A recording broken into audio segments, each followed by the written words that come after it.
Okay, one more topic here. That's deflection, pretty much.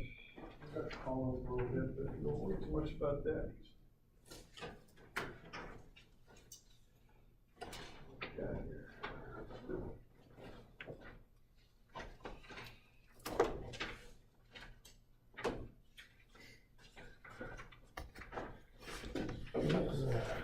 So we got our final coming up, right? And that's Tuesday. Now remember, I kind of schedule off the normal times, and that's just so you don't end up getting kind of hammered with 3 finals in one day, which I think happens if you're doing the standard schedule. I don't know if anybody even does the standard schedule anymore, but so that's when we'll do it. Okay, it'll be in here. Now, for those of you that are online and all that, Wednesday evening, I think from 6 to 8 will be the time for that, okay? All right. So that's kind of what's up. I know some of you got things going on at OSU. Just talk to me and we'll figure something out if you do, okay? All right, so we okay with that? All right, so let's have a look at beam deflection. So this is the last little thing that we'll do with beams.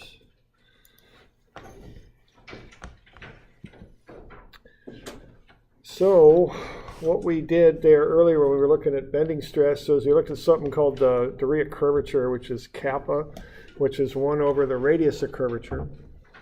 And we actually were able to show that that was m over EI. All right. So that's kind of an important connection right there. Now, I'm sure as you remember from differential equations, there's this thing called Euler's equation that 1 over the radius of curvature is the second derivative of y with respect to x divided by 1 plus dy dx squared to the 3/2 power, which if you're dealing with pretty low slopes and such, this bottom term would go to 1 pretty much, pretty close. So that means that the kappa, the degree of curvature, is pretty close to the second derivative of y with respect to x. All right, so 1 over rho is m over EI. That means that the moment m is E, the modulus, times I, the moment of inertia, times 1 over rho. And that means that m is equal to EI times the second derivative of y with respect to x, or pretty close, okay? A little bit of assumption there with this bottom term here on this fraction going to 0. All right, so what that means is we can put together a big long chain of relationships to find deflection. Okay, and I'll start with the derivatives here, because if y is deflection, dy dx is the slope. Okay, now what we just showed here, this little deal here, if you take EI times the second derivative, you get the moment. If you take the derivative of the moment, as we've talked about, you get shear. Derivative of the shear, you get load. So by taking derivatives, there's quite a chain of things you can put together there. If you got a function for deflection, if you just keep taking derivatives, you go slope, then throw in that EI term, you get to moment, and then another derivative gets you to shear, and the last one gets you to load. So it's quite a series of connections there.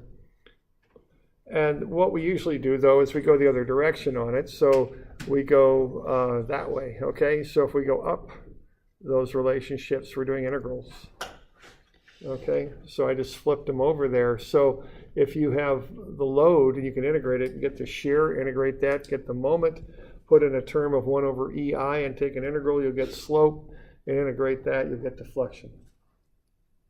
So that's normally the sequence that we use, and what we do, we get a moment equation going there, integrate it, and throw in a 1 over EI term, we get to slope, integrate that, we get to deflection. That's generally how that works, okay? So what we're finding here is what happens to these beams when we load them up.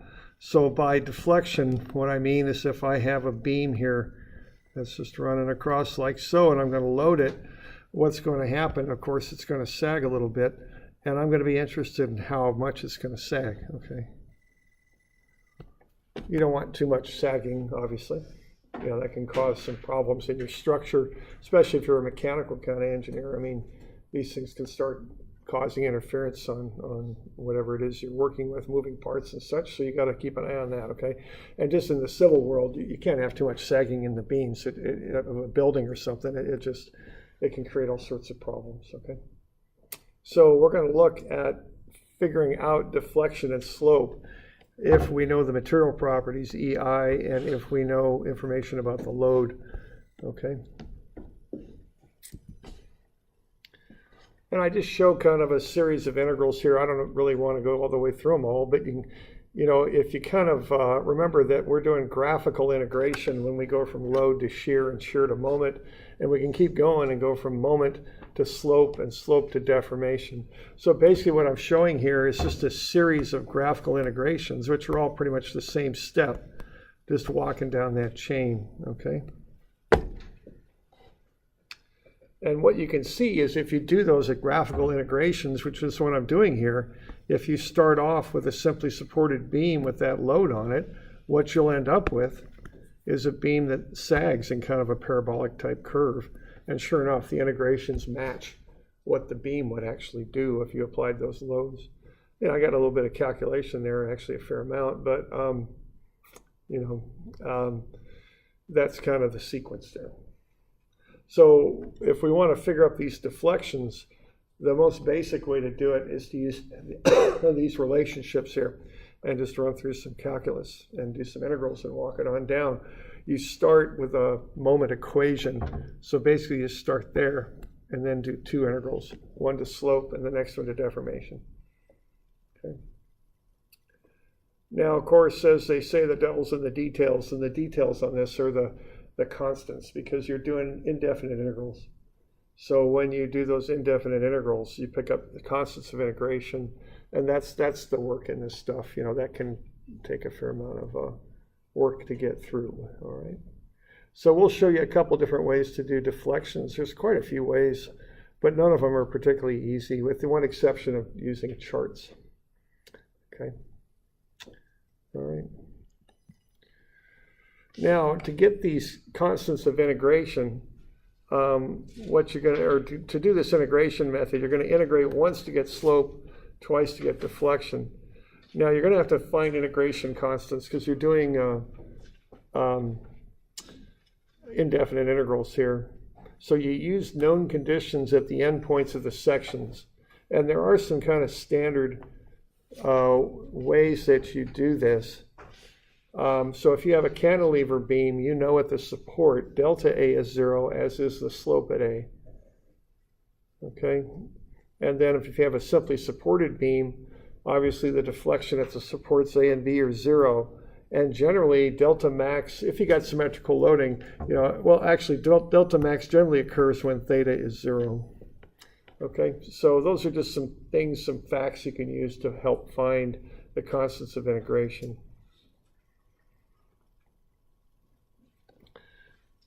And then I've got this little deal here. Textbooks are all over the map on how they do this. I call direction up positive, down negative. I call deflection delta, slope theta, which is an angle in radians, which keep in mind is the same thing. An angle in radians, if it's small, is the same thing of a tangent of the angle in radians. And tangent is really a slope. It's delta y over delta x. So slope and angle in radians is pretty much the same thing. And then I call distributed load W. So I just got that written down there so you kind of know what those variables are and what that convention is on direction. Okay.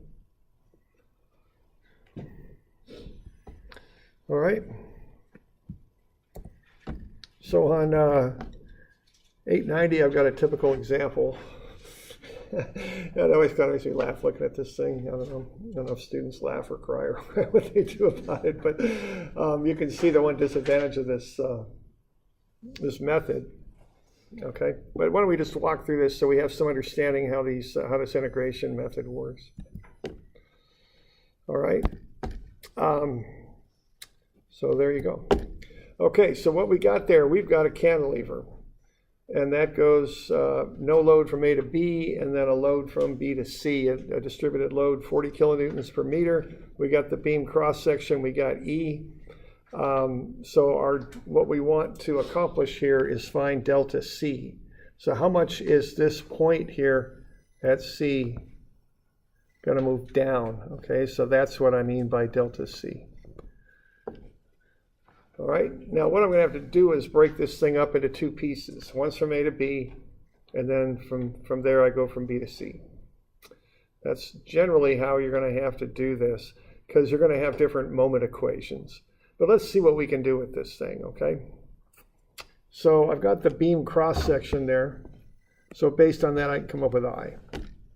0.2, which is the base, 0.3 cubed divided by 12, 0.00045. And then I can go sum of Fy and find the Y reaction at A. And then I go sum of MA and find the reactive moment at A. Now notice I'm getting everything into newtons and meters. I want standard units on this because I'm going to throw in I and E and stuff like that. So get in standard units. And do remember that when you're in the English system, especially because a lot of beam lengths are in feet, but the normal beam dimensions are in inches. So watch out for that one. Get the beam lengths in inches if you're in English. If you're in actually it's called the imperial system, the old English system. Okay? Don't use beam length in feet because it doesn't mix well with your other beam dimensions and moduli and stuff that use inches. Okay? All right, so I start off with the reaction and I get I is what I've done there, okay?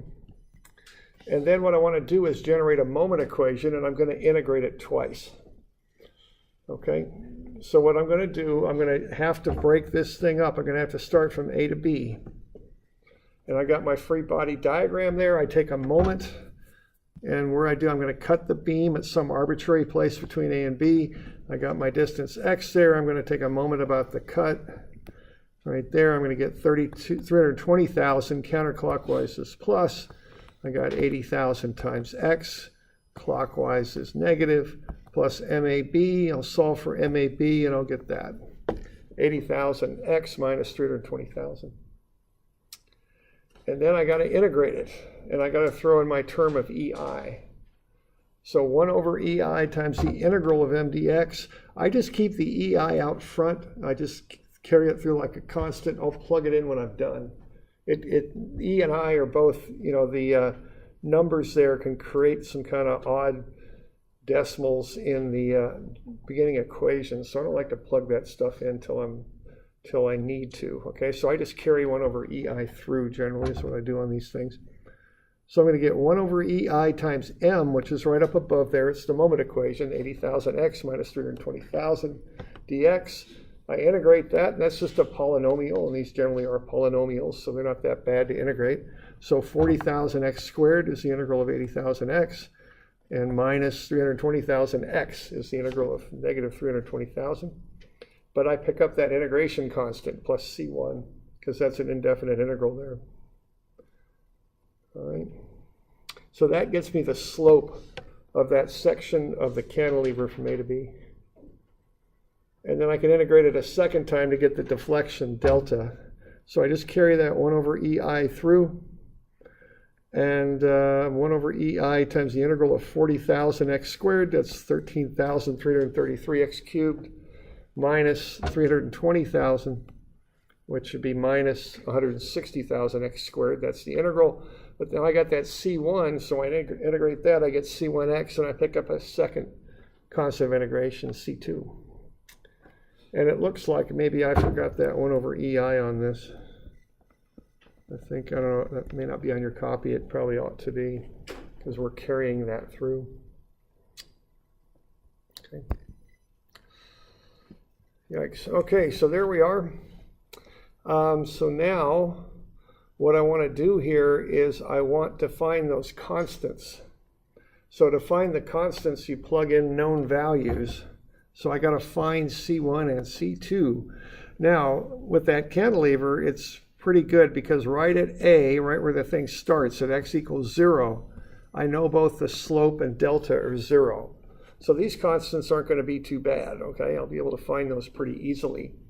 So I've got my delta equation here. I know that if I plug in 0 for x, right there, and there, and there, and 0 in for delta, because delta is 0 when x is 0 at point A, I can go ahead and run that, and find C2, and so C2 equals 0. So that's good. It's always good when those constants are 0 because they just come right out then. All right, and then I can do the same thing here to find theta, 1 over EI, 40,000 x squared minus 320,000 x plus C1. I know that theta is 0 when x is 0. So I plug in 0 for x and 0 for theta and solve for C1. C1 comes out to be 0 too, so that's good. Okay, so what I've got then is the angle, the delta there, or excuse me, theta, the slope is 1 over EI 40,000 x squared minus 320,000 x, and delta is 1 over EI 13,333 x cubed minus 160,000 x squared. Okay. We doing all right with that? You got a question? Yeah, at this point, when you're saying theta is an angle or slope, is it actually, if you were to plug in for that, you'd be getting an actual slope, not something in degrees? Right, yeah. Remember, any of these kind of what I call native engineering equations for dynamics or strengths, they're in radians. Because radian is kind of the fundamental angular unit. A degree is kind of a contrivance of human beings saying a right angle is arbitrarily 90 and breaking it up. But a radian is a fundamental unit. So any of these equations that don't have any funny little conversion constants embedded in them, they're going to kick out radians is what they're going to do. And they're going to expect you to put in radians. And so this one here would give radians? Yeah, which is the same thing as slope. I mean, for small angles, they're essentially equal. Okay. All right. So we good? That was fun, huh? Okay, let's do it again. All right, so now this is going to be a little trickier here because now what I'm going to do, see, I need another set of constants of integration because I know I'm going to run from B to C. And C at A was pretty darn simple because when x is 0, both the deflection and the slope is 0 right there at A. But now I'm going to run from B to C. And so to get constants of integration, what I'm going to have to do is figure out what's going on at B, all right there. So what I'm going to do to prepare for that is I'm going to solve for theta B and delta B. Okay, and I'll use those to find my integration constants. So to find theta B, I take my general theta equation and I plug in x equals 3 now. So when I see an x on my theta equation, I'm plugging in 3 now. Okay, and that gets me negative 600,000 over EI. And then the same sort of thing for delta B. I plug in x equals 3 and I'll find delta B. It's negative 1,080,000 over EI. Okay, so what these are me thinking ahead a little bit and realizing I'm going to need constants of integration. So I solve for theta B and delta B because those are the constant numbers that I'm going to use to find what are going to be C3 and 4, okay? Those are knowns now at B. See, B is a boundary point. I can find B using my equation from A to B, but B will also be part of the equation from B to C. So it's a little overlap point there. I can solve for it going from A to B, and then I can use it going from B to C. That's kind of the idea here, okay? So that's kind of the deal. All right, so now I'm going to go from B to C, and I get a little bit more complicated free body diagram there, okay? So the free body diagram changed on me. It's not the same as I had before, not so nice and simple, and it's different, so I got to come up with a different set of equations. That's how this shear and moment equation stuff works. So I got my reactions over there on the left. I got the 3 meters, and then I've got a distance of x from A out to wherever I make my cut, but now I pick up that distributed load, and that distance there is x minus 3. So this is going to get a little bit more complicated in generating that moment equation. Okay. So I sum moments, and I take them about where I cut the beam over there. And I just start adding stuff up. So 320,000, that's the couple, counterclockwise. 80,000 times the moment arm of x, clockwise is negative. And then I got this little thing here. So this is 40,000 times the distance over which it acts, which is x minus 3, and the moment arm will be to the middle. See, 40,000 times x minus 3 gets me that load. it's located at the center of that rectangular load. So that moment arm from the cut is x minus 3 over 2 plus MBC. Okay. And then I just go ahead and solve for MBC, and it's minus 20,000 x squared plus 200,000 x minus 500,000. And then I got to integrate it twice, because that's a moment equation. Integrate it once for slope, a second time for delta. I just keep that 1 over e term out front, integrate. Integral of minus 20,000 x squared is negative 6667 x cubed. Integral of 200,000 x is 100,000 x squared. Integral of negative 500,000 is negative 500,000 x. And I pick up a C3. And then I integrate it again. Okay. The first integral there gets me theta, the slope. Second integral will get me delta. So the integral of negative 6667 x cubed is negative 1667 x4. Integral of plus 100,000 x squared is plus 333 x cubed. Integral of 500,000 x is 250,000 x squared. Integral of C3 is C3x, and then I pick up a C4, okay? So again, you know, step by step on this stuff, okay? Nice and careful on it. Okay, yikes, so now we got to find the constants of integration, okay? So we got delta and we got theta, okay? And they got C3 and 4. Now we know that at B, when x was 3, we got theta, negative 600,000 over EI, and we got delta, negative 1,080,000 over EI. So what I can do then is run my theta equation, plug in x equals 3, that will be for point B. Plug in what I found the slope to be at B, which is negative 60,000 over EI. See, here's why I like keeping those EIs out of the equation. I can just cancel them now. See, they're just gone. And then I solve for C3, and that comes out to be 180,000. And then I do theta BC, same deal. I got my equation. I've got to find my C4 now. Okay, I already found C3, so there's my delta equation. That's what I'm going to use. I've already found C3. It's 180,000, so I'll plug that in here. I'm going to plug 3 in for x. I'm going to plug in what delta is on the left-hand side, and I'm going to solve for C4. That's negative 135,000. And I plug all this stuff in. Okay, so now I got my general delta equation that runs from B to C right there. And I know that C occurs when x is 5, so I plug 5 in for x, and I can find delta C. Okay, and it comes out to be negative 0.1311 meters. So there you go. So that's the fundamental way of doing this. I've kind of got it written out for you because, you know, it's obviously complicated, and I don't want to spend an hour, you know, going through all the, having you write down all the details, but that's kind of the gig, okay? So get a moment equation, integrate it once, you get slope, integrate it a second time, you get delta. Use known values of slope and delta at given x values to find the constants of integration. Okay, we end up with this equation, so if I want to know what the delta is at C, I can plug in x equals 5, because C is 5 meters from A, and I can find delta C, okay?